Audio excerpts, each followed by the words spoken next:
담임 목사가 되어서 저는 우리 교회에서 목회를 하면서부터 성경을 진지하게 들여다볼 수가 있었습니다. 그 전까지는 꽤 규모가 큰 교회의 부목사로 목회를 하다 보니까 실제적으로 성경을 들여다볼 만한 그런 시간적인 여유도 없었습니다.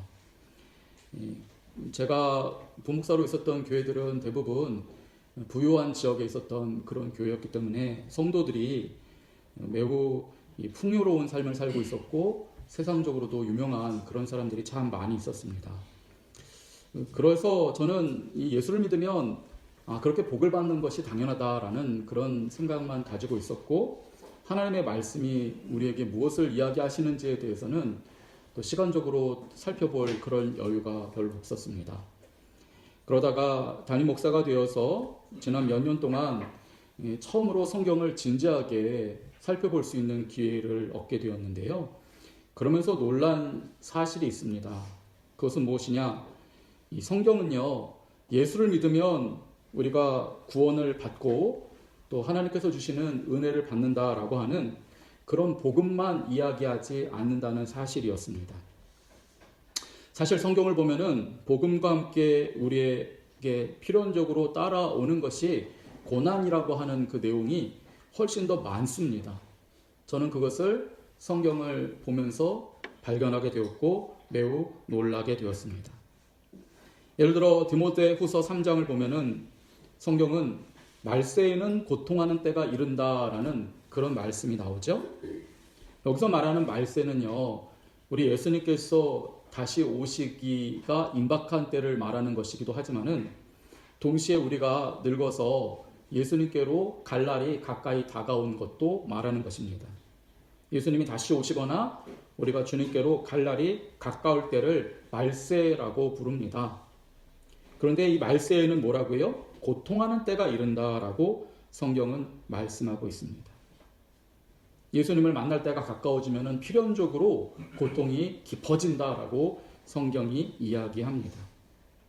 질병의 고통도 있을 수 있고 여러 가지 어려운 문제에 부딪힐 때에 정말 내 힘으로는 할 수 있는 것이 아무것도 없구나 하는 것을 절절히 깨닫게 되는 그런 순간들이 점점 더 많아진다는 것입니다. 그럴 때면 우리는 둘 중에 하나를 선택하게 됩니다. 그럴수록 주님을 더 붙들는 그런 선택을 하거나 아니면 내 주변의 사람들은 어떻게 이 문제를 해결하고 있는가 돌아보는 그런 선택을 하게 됩니다. 그때 돌아보면은 보통 보이는 것이 무엇입니까? 나처럼 고민하고 고통당하는 사람들이 보이기보다는 고통과는 상관없이 건강하고 행복하게 살아가는 사람들이 더 먼저 보이기 마련입니다. 그들은 하나님을 믿지 않음에도 불구하고 또는 하나님을 대충 믿음에도 불구하고 많은 것들을 누리고 있는 것처럼 보입니다. 왜 저 사람들은 나보다 더 잘 살아가는 것처럼 보일까? 거기서부터 내가 믿는 것이 제대로 믿는 것인가 하는 의구심이 생기게 됩니다. 그런 의구심 때문에 가뜩이나 질병으로 물질적으로 또는 강제적으로 어려운 우리는 더 심적인 고통을 받게 되지요. 하지만 성경은요, 그렇게 겉으로 볼 때 행복해 보이는 그들이 얼마나 하나님과 멀어져 있는지에 대해서 말씀해 주십니다. 말세에는 고통하는 때가 이른다라고 하신 그 말씀 뒤에 디모데후서 3장은 세상 사람들이 또는 겉으로 보일 때 그럴듯하게 살아가는 사람들이 내면이 어떤지에 대해서 이렇게 말씀합니다. 그들은 자기를 사랑하며 돈을 사랑하며 감사하지 아니하며 거룩하지 아니하며 절제하지 못하며 선한 것을 좋아하지 아니하며 쾌락을 사랑하기를 하나님 사랑하는 것보다 더하며 경건의 모양은 있으나 경건의 능력은 부인한다. 그렇게 말씀합니다. 그러면서 이 같은 자들에게서 너희는 돌아서라. 그렇게 말씀하고 있습니다. 그럴듯한 모습을 보면서 행복해 보이는 그들의 모습 때문에 믿음 생활하는데 흔들리지 말고 차라리 돌아서라는 것입니다. 특별히 우리는 이 세상적 성공주의 신앙관 또는 기복주의 신앙관에서 돌아서야 합니다. 우리가 따라가야 할 모범은 예수 그리스도이기 때문입니다. 우리는 알게 모르게 이 주변 사람들의 전해주는 신앙관을 별다른 비판 없이 받아들였는지 모르겠습니다.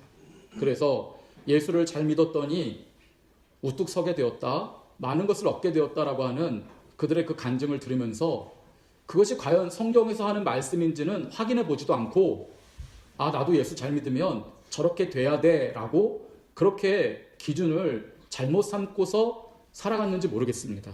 그것을 성공적 신앙관이라고 합니다. 기복주의적 신앙관이라고 하는 것입니다. 우리는 그것에서 돌아서야 합니다. 그리고 예수님께서는 어떻게 하셨는지를 말씀을 통해서 살펴봐야 합니다. 부목사로 있을 때는 저는 그런 것을 자세하게 살펴보지 못했지만은 이제 주님의 말씀을 자세하게 살펴보니까 이제 진실이 보이기 시작합니다. 예수님은요, 세상적 기준으로 볼 때는 철저히 실패하신 분이셨습니다. 그분은 외로운 믿음의 길을 걸어가실 수밖에 없었습니다. 그렇기 때문에 주님이 걸어가신 길을 따라가야 되는 우리도 말세에 가까워지면 가까워질수록, 즉 주님을 만날 날이 가까워지면 가까워질수록 우리도 주님처럼 고난이 다가올 수밖에 없는 것입니다. 그럼에도 우리는 세상에서 성공하고 건강하고 물질적으로 풍요로운 것을 목적으로 하고 살아갑니다. 그러한 마음을 쉽게 내려놓지를 못하는 것이죠. 그런 우리의 모습을 보면서 예수님께서 누가복음 18장 8절에서 하신 말씀이 있습니다. 인자가 올 때에 세상에서 믿음을 보겠느냐, 그런 말씀을 하셨습니다. 인자가 올 때라는 말은 아까도 말씀드린 것처럼 말세를 말합니다. 주님이 다시 오실 날이 가까이 올 때에, 또는 내가 주님께로 갈 날이 가까울 때에 정말 너희들 가운데에서 믿음을 볼 수 있겠느냐, 그런 말씀을 하셨습니다. 2000년 전에 우리 주님께서 걸어가셨던 그 길을 그대로 따라 걸어가는 사람을 과연 몇 명이나 보겠느냐, 주님께서 그렇게 이야기하셨습니다. 말세에는요, 믿음의 사람을 보기가 어렵다고 합니다. 그 이유는 무엇입니까? 복음과 함께 고난이 필연적으로 찾아오지만은 우리는 복음은 받고 싶어 하지만 그 고난은 피하려고 하기 때문입니다. 그래서 복음에 합당한 대가를 치르기보다는 적당히 타협하고 변질된 신앙생활을 하기 쉽기 때문입니다. 퍼센테이지로 따지면 한 95%가 타협하기 쉽고 5% 정도가 고난 가운데 믿음을 유지하려고 할까요? 왜 이런 말씀을 드리냐? 이 독일의 히틀러 아시죠? 히틀러를 중심으로 한 나치가 독일의 모든 정치 권력을 지배하게 되었을 때의 일이라고 합니다. 그때 나치가 가장 먼저 했던 일 중에 하나가 뭐냐? 교회를 길들이는 일이었다고 합니다. 나치에 동조하는 교회는 사회 안정에 기여하는 교회라며 높여주고 각종 세제 혜택을 주었답니다. 반대로 나치에 반대하고 유대인을 말살하려는 그들의 정책에 거부한 그런 교회, 또 독일 민족이 최고라고 하는 선전을 허상이라며 거부하는 그런 교회는 억압을 했다라고 합니다. 그랬더니 95%의 독일 교회가 나치 정권과 타협하고 그렇게 동조했다는 것입니다. 당시에 5%밖에 안 되는 소수의 교회만 타협하지 않고 핍박 가운데서 고된 믿음의 길을 걸어갔다고 합니다. 그 중에 우리가 잘 아는 보네퍼 목사님이 있었습니다. 그는 나치 정권에 협조하지 않는 대가로 감옥에서 옥고를 치르다가 그곳에서 죽었습니다. 그가 쓴 책이 나를 따르라 라는 책이었습니다. 여기서 말하는 나는 보네퍼 그 목사 자신을 말하는 것이 아닙니다. 예수님 믿겠다고 고난당하는 나를 따르라 라는 그런 의미로 책을 쓴 것이 아니라 여기서 말하는 나는 곧 예수님인 것입니다. 예수님께서 걸어가신 그 길을 따라야 한다는 것입니다. 믿음의 길을 걸어가려고 할 때 어떠한 고난이 닥쳐올지라도 주님이 걸어가신 그 길 그대로 고난받고 힘들고 외롭더라도 걸어가야 한다, 그런 취지에서 나를 따르라 라는 그러한 책을 썼던 것입니다. 오늘 본문에서도 예수님은 베드로에게 말씀하십니다. 나를 따르라. 이 말씀은 두 번째 나를 따르라 라고 하신 말씀입니다. 지난주에 우리가 살펴본 말씀에서 주님은 한번 베드로에게 나를 따르라라고 하셨지요. 그때 예수님께서는 베드로가 앞으로 어떠한 삶을 살게 될 것인지에 대해서 미리 말씀하셨습니다. 그 삶은 결코 베드로가 원하는 삶은 아니었습니다. 베드로는 예수님의 뒤를 이어서 높은 자리를 차지하려고 했고 예수님의 나라를 이룸에 자신은 또 영의정으로 그렇게 서려고 하는 마음을 갖고 있었지만은 예수님께서는 베드로가 결코 그러한 삶을 살 수 없다라고 이야기하셨습니다. 네가 원하는 대로 살 수 없고 남이 원하는 대로 살아야 할 것이다. 그래서 네가 원치 않는 길을 걸어가게 된다라고 주님이 말씀하셨습니다. 그런 다음에 예수님께서는 나를 따르라라고 하신 것입니다. 베드로가 원하는 대로 삶을 살아왔던 지난날 그는 이룬 것이 아무것도 없었습니다. 갈대같이 흔들리는 산만을 살 뿐이었습니다. 바다에서 잔뼈가 굵은 어부였지만은 물고기 한 마리도 잡지 못했다는 것이 그 증거입니다. 자기 계획대로 자기 뜻대로 살아가는 삶은 아무런 보람도 없는 그런 삶일 뿐이었습니다. 하지만 이제 부활하신 예수님을 만난 뒤에 베드로의 삶은 달라지게 됩니다. 나를 따르라라고 하신 주님의 뒤를 따라갔더니 베드로가 어떤 삶을 살게 되는지 그 증거가 사도행전 2장과 3장을 보시면 나옵니다. 사도행전 2장을 보시면은 오순절에 전 세계에서 모인 유대인들 앞에서 베드로가 설교를 하니 그 말을 듣고 예수님을 믿게 된 사람이 3,000명이나 되었다라는 그런 말씀이 나오지 않습니까? 지난 날은 바다에서 그 멸치 한 마리도 잡지 못했던 베드로였습니다. 자기 뜻대로 살아갈 때는 아무런 보람도 없는 인생을 살았습니다. 하지만 그가 예수님을 따라가게 되니까 바다의 물고기가 뭡니까? 인간 3,000명이나 하나님의 나라로 이끄는 거대한 영혼의 어부가 되었다는 것입니다. 여러분, 우리도 그렇게 될 줄을 믿습니다. 내 뜻대로 살고 내 계획대로 살면 일시적으로는 만족하는 것처럼 보이고 이것이 길인 것처럼 착각할 수 있지만은 결국에는 멸치 한 마리도 건질 수 없습니다.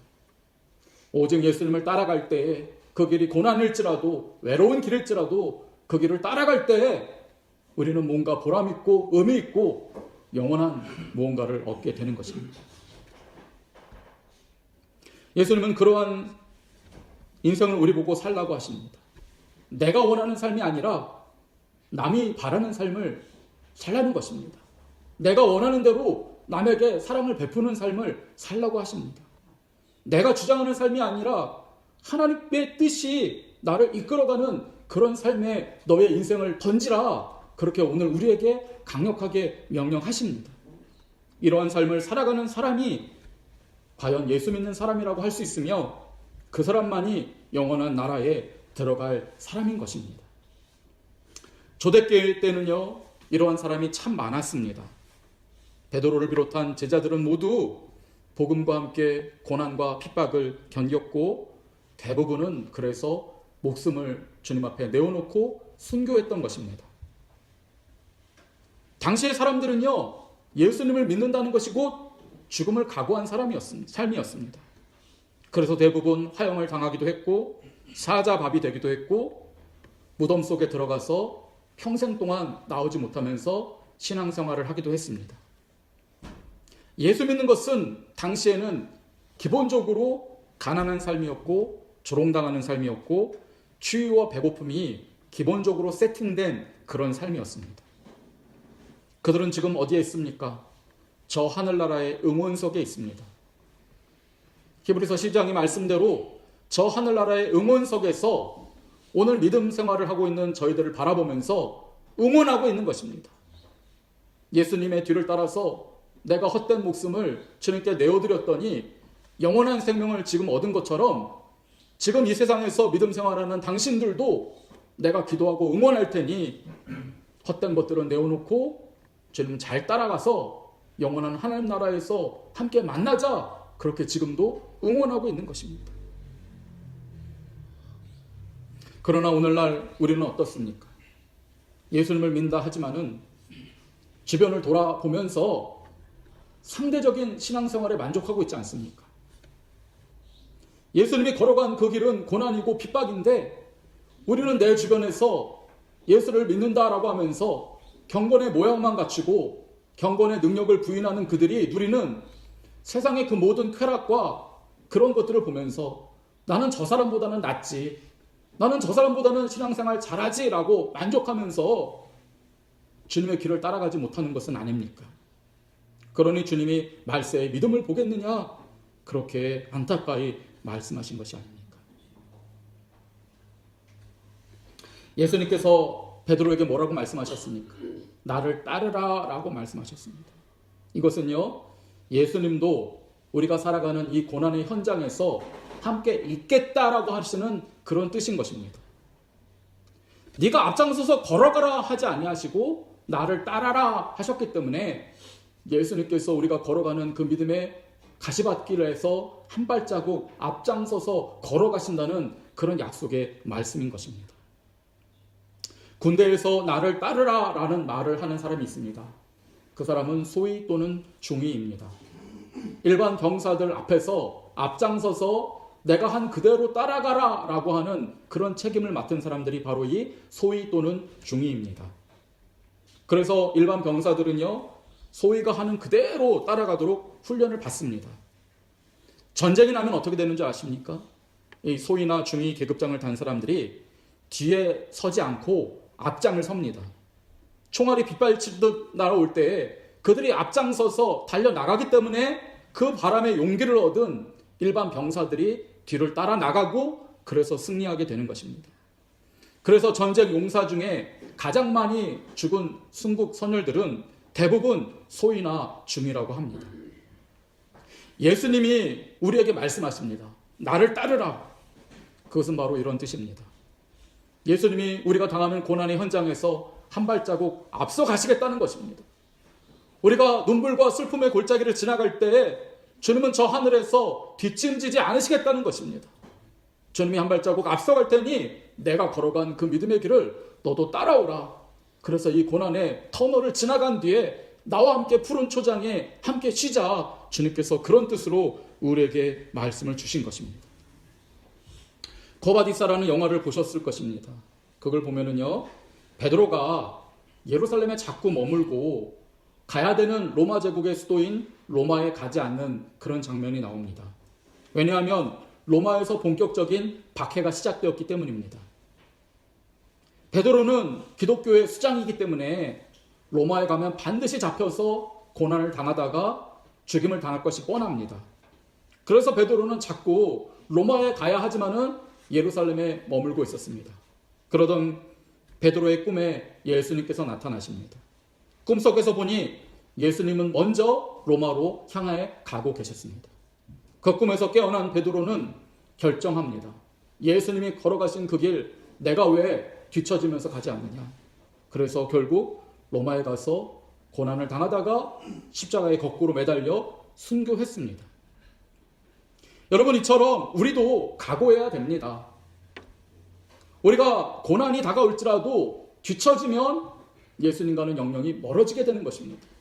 예수님이 걸어간 그 길을 걸어가야 그 길의 끝에서 아버지 하나님께서 두 팔 벌려 기다리고 계시는 주님의 품으로 들어가게 될 텐데, 그 길을 걷지 않으려고 하고 적당히 세상 사람들과 똑같이 살아가려고 하면은 그거는 점점 멀어지게 되는 것입니다. 오늘 말씀을 보면 베드로는 예수님의 말씀을 듣고 예수님을 따라가다가 잠시 뒤를 돌아보게 되었습니다. 그때 베드로의 눈에 들어온 사람이 요한이었습니다. 요한도 예수님께서 나를 따라오라 라고 하신 그 말씀을 듣고 예수님의 뒤를 따라가고 있었던 것 같습니다. 그때 베드로는 예수님을 잘 따라가다가 내 옆에 있는 요한은 어떻게 하나 뒤를 돌아본 것입니다. 그러면서 예수님께 뭐라고 묻습니까? 예수님, 이 사람은 앞날에 어떻게 되겠습니까? 그렇게 물어봤습니다. 여러분, 이것이 우리들의 보통 그러한 모습이 아니겠습니까? 나 혼자 예수님을 잘 믿으면 됩니다. 다른 것 바라볼 필요 없습니다. 그런데도 자꾸 다른 사람은 어떻게 살아가는지가 궁금해서 기웃기웃거리고 돌아보게 되는 것입니다. 베드로와 요한은 한때 누가 높은 자리를 차지하느냐 선의의 경쟁을 벌였습니다.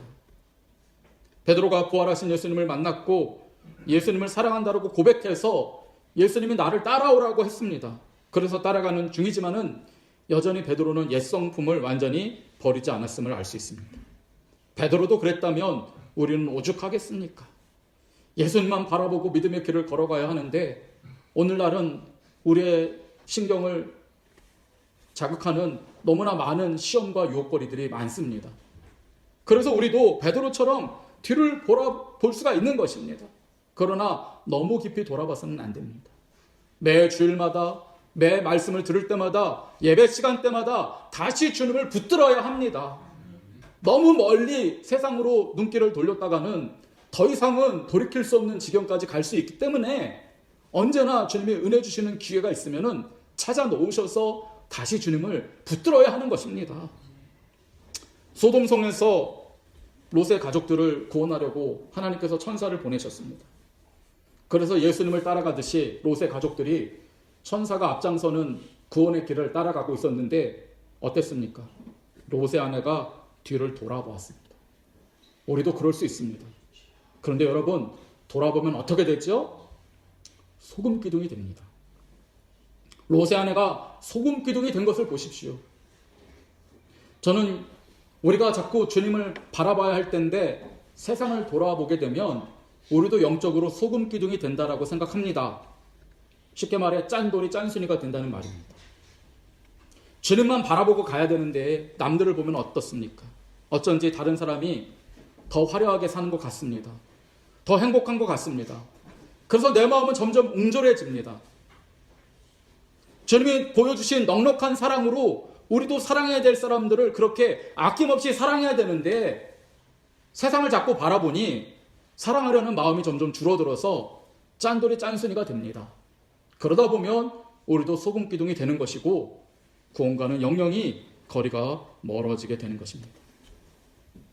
그래서 예수님은 베드로에게 말씀하셨죠. 내가 올 때까지 그를 머물게 하고자 할지라도 너에게 무슨 상관이 있느냐? 너는 나를 따르라 라고 말씀하고 있습니다.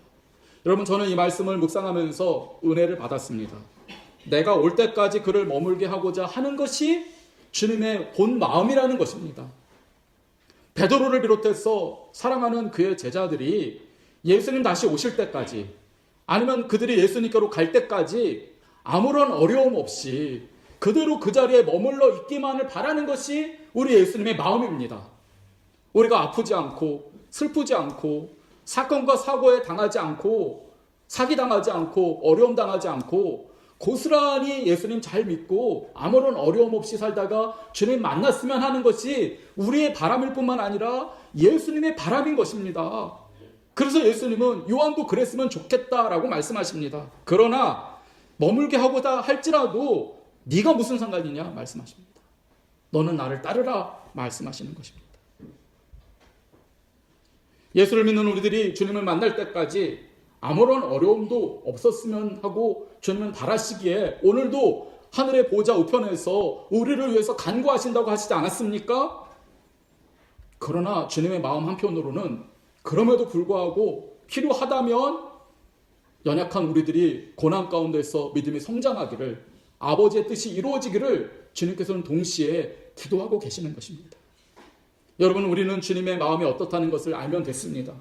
주님은 우리가 고난당하는 것을 결코 원치 않으십니다. 우리가 이 세상에서 복받고 살아가기를 주님도 간절히 원하십니다.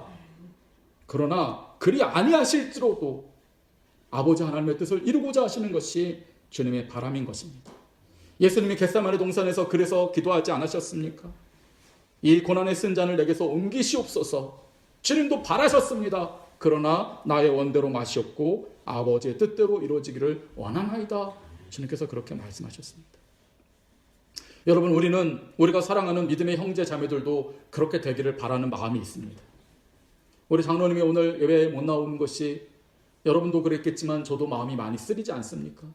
우리 성도님들이 아프거나 어려운 일을 당할 때 그것이 부목사일 때보다는 정말 몇 배로 더 마음이 아프고 신경이 쓰여서 가족의 아픔 못지 않습니다. 그래서 우리는 기도해야 됩니다. 주님, 우리에게 잘 되는 일을 위해서 기도하는 것처럼 우리의 믿음의 형제 자매들이 잘 되게 해주옵소서. 아멘. 그래서 우리가 병든 분들을 위해서 강건케 해달라고 그렇게 기도하는 것 아닙니까? 우리의 다음 세대들이 참으로 하나님의 은혜를 누릴 수 있게 해달라고 우리가 그렇게 간절히 기도하는 것이 아닙니까? 그러나 동시에 하나님께서 그리 아니하게 하실지라도 주의 뜻이 이루어지기를 우리는 기도해야 됩니다. 그게 예수님께서 걸어가신 길이었기 때문입니다. 목회자로서 성도들이 아프고 힘든 일을 겪을 때 저도 아프고 힘이 듭니다. 내가 더 기도하지 못해서 그런 것 같기도 하고, 저도 우리 베드로처럼 예수 이름으로 일어나 걸어라 하면 즉시로 낫는 치유의 은사가 있었으면 얼마나 좋을까, 얼마나 많이 바랐는지 모릅니다. 하지만 이러한 때에 제가 해야 할 일이 무엇인가? 그것은요, 보네포가 말한 것처럼 나를 따르라 하신 예수님을 여러분들이 따라가야 하도록 계속 독려하는 일이다. 그게 저에게 주신 하나님의 사명이라고 생각합니다. 담임 목사로서 제 인생의 궁극적인 목적은 무엇입니까? 여러분이 이 세상을 살아가는 동안에 조금 쉽게 살아가게 하는 것이 제 인생의 목적이 아닙니다. 제 인생의 목적은 분명합니다. 성도 여러분들이 천국에서 영원한 생명을 누릴 수 있도록 제가 제대로 안내하는 것입니다. 그게 제 인생의 목적입니다. 그 목적을 위해서 저는 오늘도 예수님을 따라가려고 합니다. 그리고 간절히 기도하기는, 우리가 지금 잠시 복음과 함께 어려움을 겪고 있지만은 먼 훗날에는 우리가 모두가 이 자리에서 한 명도 빼놓지 않고 저 영원한 나라에서 회유하게 되기를, 그게 이 세상에서 꾹 참고 어려움을 견딘 우리 모두가 바라는 궁극적인 승리의 목적이기를 간절히 바랍니다. 이러한 믿음으로 영국을 위기에서 구한 사람 한 사람만 소개해드리고 설교를 마치겠습니다. 그 사람이 바로 윈스턴 처칠입니다. 그는 독일에서 발간된 나를 따르라고 한 보네포 목사의 책을 읽고 감명을 받았습니다. 목사님이 한 말씀대로 예수님이 나를 따르라 하셨으니 비록 힘들지라도, 어려운 길일지라도 진리의 길, 하나님이 원하시는 길을 따라야 한다라고 작정하고 뜨거운 믿음을 가졌을 때 영국의 수상이 됩니다. 당시 영국은 독일의 점령으로 너무 점령하기 직전에 있었기 때문에 너무나 어려운 상황이었다고 합니다. 당시의 모든 정치가들과 강요들은 독일에게 영국이 점령당할 바에는 차라리 항복하며 화친을 청하자라고 이야기했답니다. 회유하자 논의했답니다. 영국 국민들도 공습에 지쳐서 이럴 바에야 독일에게 많은 것을 양보하고 좀 쉽고 편안한 삶을 살았으면 하는 그런 마음이 있었다고 합니다. 그때 처칠은 국민들에게 다음과 같이 말했습니다. 제가 장관들에게 말했던 대로 저는 국민 여러분들에게 다시 말씀드립니다. 저는 여러분에게 피와 수고와 눈물과 땀밖에 드릴 것이 없습니다. 그 어떤 전쟁도 쉽고 순조로울 것이라 믿지 마십시오. 일단 전쟁이 시작되었으니 더 이상은 내가 주인이 될 수 없습니다. 예측할 수 없고 걷잡을 수 없는 사건들이 우리를 몰아갈 것입니다. 그러나 국민 여러분, 용기를 잃지 마십시오. 그 모든 사건은 주님이 주관하시는 것입니다. 그리고 승리는 하나님의 편에 선 우리의 것입니다. 하나님이 우리와 함께 하십니다. 이와 같은 것을 들었을 때 영국 국민들은 고난을 쉽게 피하려고 하지 않았습니다. 그들은 처칠이 말한 대로 더 피를 흘렸고 더 땀을 흘렸고 눈물을 흘렸습니다. 그리고 결국에는 승리했습니다. 성도 여러분, 우리도 그렇게 승리할 것입니다. 인생에 어려움이 있을지라도 주님의 뒤를 따라가면 결국에는 우리는 영원한 승리를 얻게 될 것입니다. 저 하늘에서 영원히 승리하는 저와 여러분이 되시기를 주님의 이름으로 축원드립니다.